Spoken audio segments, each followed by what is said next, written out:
then we get into, once shopping has enough data and I have enough data, I pretty much have all the data I need to launch a search campaign. I have all the keywords I want to target. I have all the keywords I want to include in my descriptions, in like my product descriptions. And I have all the keywords that I want to, hold on, think here, do keyword insertions for. I did keyword insertions like last week, and everyone that I did keyword insertion for went from 4 to X. And like for this product here, all these keywords are majorly based off of what was converting in shop, what was converting in this campaign, like these.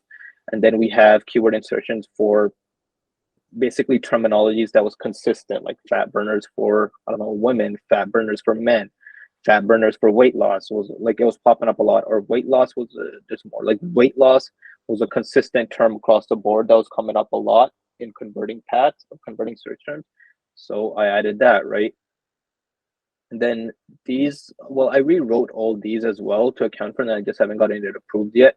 But all these have been rewritten to account for those converting keywords of which people like. So we show up, get better scores. So these went from like a good, poor to an excellent. So that's pretty cool here. So how do I set this up? The setup, guys, I like simple structures and leaving them alone. The setup for here is literally their products. They have bundles and then they have singular products. He didn't want to run bundles on this. So we have single product ad groups, sending them to the product pages, set at a TCPA with maximize, well, max conversions TCPA, and it's been left alone forever. I think the recent changes where we talked about last week was where we added like 2,000 keywords. So now it's in the learning phase again. How many do we have now? I don't know. Yeah, like we have 4,000. This was like maybe 200 first. So we added like a lot of keywords recently, and we're using TCPA as like a control over here to mitigate it so it doesn't go crazy. But if we go into the early days of this campaign, whenever that is, I honestly don't remember.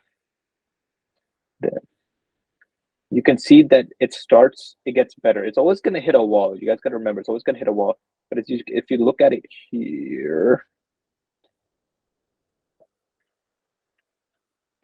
you see the upwards trend over the span of how long it started in whatever December, and till it took a whole month for it to hit its peak, and then it stayed pretty consistent almost, right? And I didn't touch this campaign during this time. Niraj is here. Niraj, how much did we touch this campaign after it was launched? If you unmute, I don't know if he's here. No, he's not actually here. But we didn't touch this campaign at all during this time. The last change we made was literally 2 weeks ago. Yeah, not that long ago.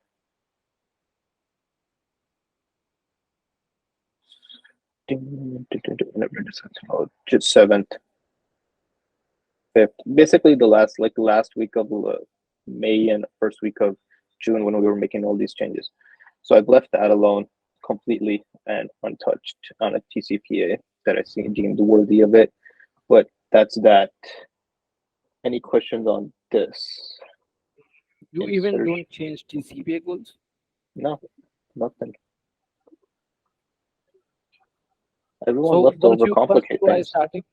I got it. So once you're starting like the search campaign after getting the search from the standard shopping, so what window you are going to have with TCP goal? It's going to be a broader or just around your account level goal? Around my account level goals. At least set it and forget it. Got it. Right, and then I just wait because it hits a wall in terms of what I can spend into it. Right, like it did here. What you're seeing is basically this over here is where we're staying steady. Everyone sees that, right? Give or take. Yeah. Right? But that's just the ratio with spend cost and what I can do with it. But whatever that wall is, Google will find it for you. Right? But that's that. But here's what's interesting about TCPA and broad match. This is actually kind of cool. Keyword search term, search keywords. Okay, what do you see converting pretty much as one of the best ones? Supplements. It's a single word. and it's converting at a better rate than supplement, fat burner. I didn't even specify the tag for fat burner, right? Weight loss supplements. It's not very specific. Fat burner, fat loss, libido booster, diet supplements. Like none of these are specific to the product or anything. It's just very, very broad terms and a TCPA on it. Are people landing on the product page? Yeah. Because you got to remember, these are broad. There's keywords, whatever this is, there's keywords before and after. So someone that might search for a weight loss supplement might end up on, I don't know where they're going. I don't care where they're going. It's converting. I'm getting a new customer. Everyone follow. Yeah. Yes. But do this with caution. Sometimes you want to be, sometimes it's better to be more specific and phrase match, but that's client to client and the amount of data you have in the account. So use your judgment. Would you increase the TCPA now to increase the spend in this campaign? So the problem is I did increase, we're at the TCPA of cold traffic that he's comfortable with at these thresholds. If he had more legroom, then yes, I would have. It's just based off your client's goal. Right now, these TCPAs isn't actually $60. Realistically, what we're seeing for a new customer, what it's saying here is $94, but it's actually around 200 according to backend data. Because the problem with search, what I've noticed is that it's part of multiple touch points. People like clicking on search ads more than they like clicking on shopping ads. I'm one of those people. I always click like the first 5 links that are my things, but I never click the shopping link. Like I'll click the shopping link later when I'm like all pretty much ready to buy. Anybody else do that? And then that becomes part of multiple touch points instead of a final conversion. I know Colby's guilty of it too, Colby. You told me. Can you say that again? Search is more of a support kind of network, in my opinion. It works well with cold too, but I've seen it be part of customer paths in the sense that it's longer customer paths than an actual one-click purchase kind of situation. Okay. Where people like to click on it multiple times. Like I'm one of those people that'll click the search ads all the time. And once I'm familiar with a brand, and let's just say I'm searching weight loss supplements, right? And then I see their shopping ad, right? I'll click their shopping ad after. Oh, I saw this brand. Does that make sense? Yeah, I see. Right. Who else does that? How many of you actually click the shopping ads over the search ads? Nobody runs that No. in Nicaragua, so. Vivek is like, not me. I just go for the shopping ads, just straight. It's fine. But yeah, I do that too. So It that's depends what on product also. Sometimes. yeah. Sometimes Makes when I'm sense. searching for grocery thing, then I click on shopping ad. Instant buy item. Fair enough. Fair enough. Fair enough. So that was search. What else? So that's basically hierarchy. First, I start with shopping, then I go into search, and then I go into YouTube. Turtle. Oh, damn, we're doing pretty good. It's getting better. But it's dead now. YouTube, I personally like the same setup per product in a single one, but because of the nature of the client, this one has to be set up per individuals. That's my shopping campaigns too, because it's just he spends money on certain products on some certain scenarios or situations, so we need more control of it. But I personally like these setups where it's like, look at this, it went up, up, up, up, up, and then it went down because I turned on optimized targeting. Don't turn on optimized targeting as a bad test. I'm still testing it, but so far everyone that's tried it is having bad results. But I'm going to test it for a little longer and see what happens for a week. But this is also on optimized targeting and it's just dead. But that's the moral of the story is just set it and forget it. Like this one, oh, how do I get my audiences for these? Okay, who wants to guess how I get my audience for these that I know will work? It's good. Just go ahead. Is that what you said, Dean? Yes.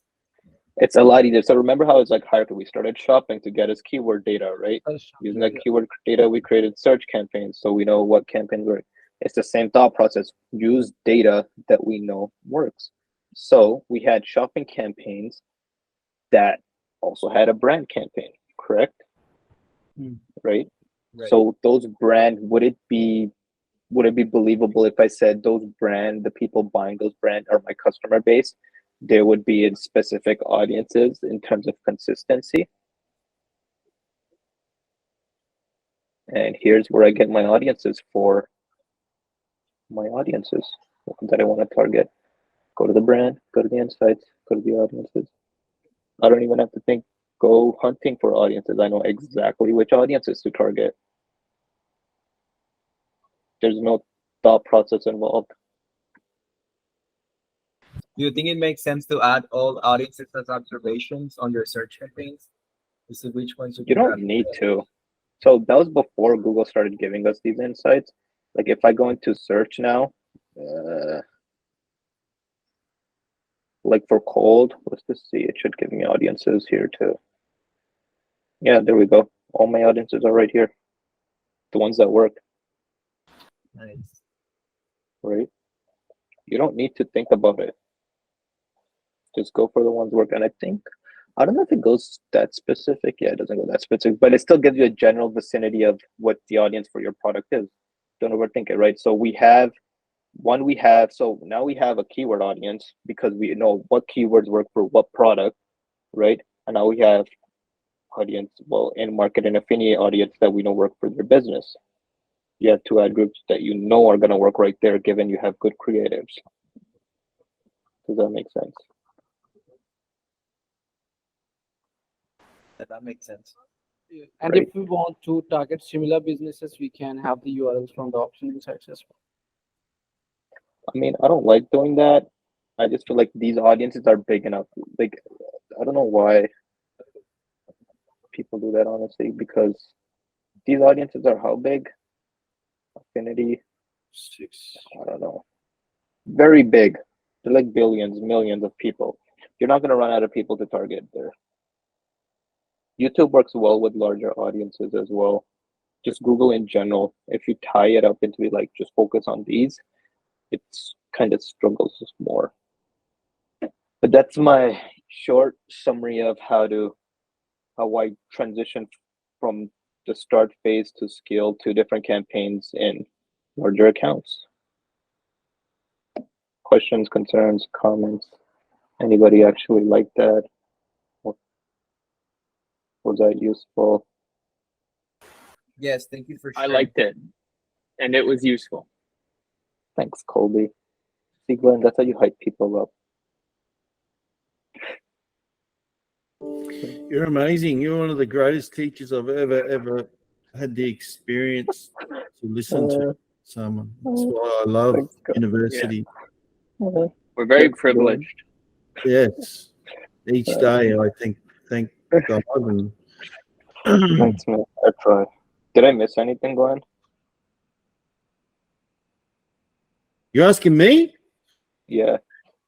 No. I got a question though, but Glenn, you go. Sorry, why do I do this? No. Sorry, I interrupted you. I'm sorry, Colby. You go. No, you're going. No, you Just go. the rock, paper, All right, scissors, I'll go both of you. first. The only thing, if you got a brand new campaign and we don't have a lot of insights inside Google, you can actually go into analytics and do a search But for. I found that like the analytics audience, I did that too. Like I used to do that, but the analytics audience and the Google audiences are very different in terms of overall. Like some of them are way off. But what you can do is if you're looking for, okay, all we need is one audience.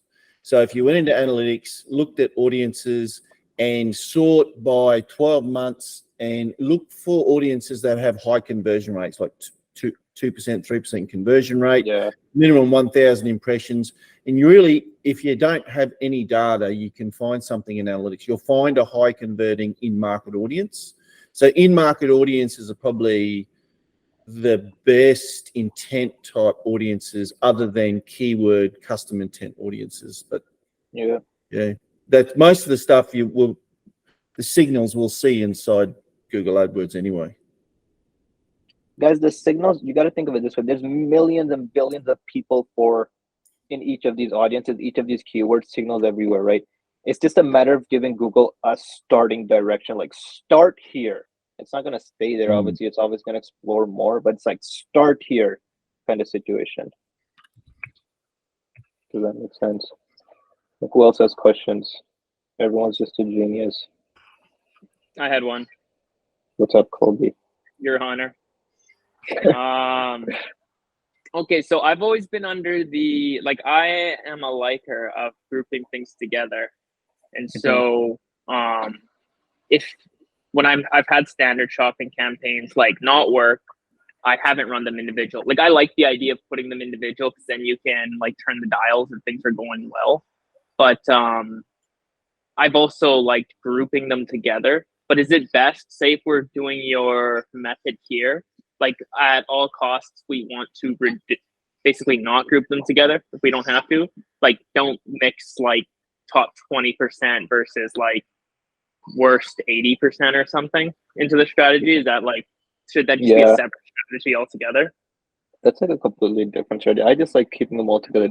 Yes, there are times where like one product just starts spending and converting, and yeah, you do have to remove it. But majority, like if that happens, like if you have a very large catalog and Google has to find products at some point, it will spend a good chunk of money on random products and try to convert it, which it won't.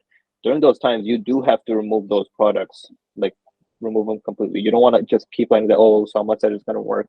No, you got to remove those. You got to let Google find the winners. But I don't like the thought process of splitting things out. I like shared data. And the reason I said this, the supplement client that I had that was running on all the one I was sharing was per product per ad group, right?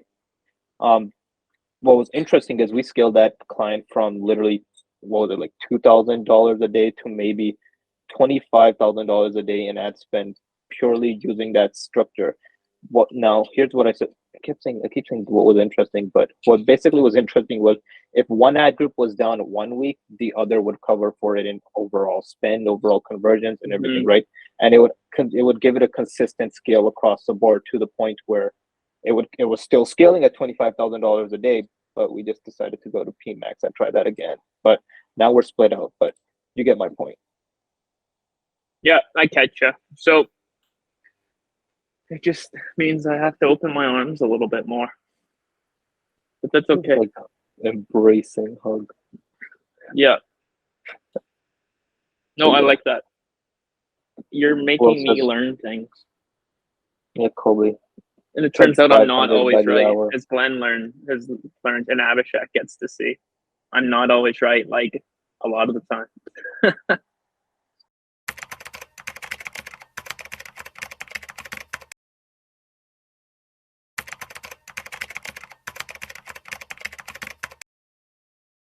I'm going to teach you to crack the code on YouTube, which, by the way, I didn't do myself. I learned from others. Two people in particular, Uzair Karawala, SF Digital, out in the UK, my buddy and YouTube mentor, the reason this YouTube channel exists. Thank you so much. Forever grateful to you.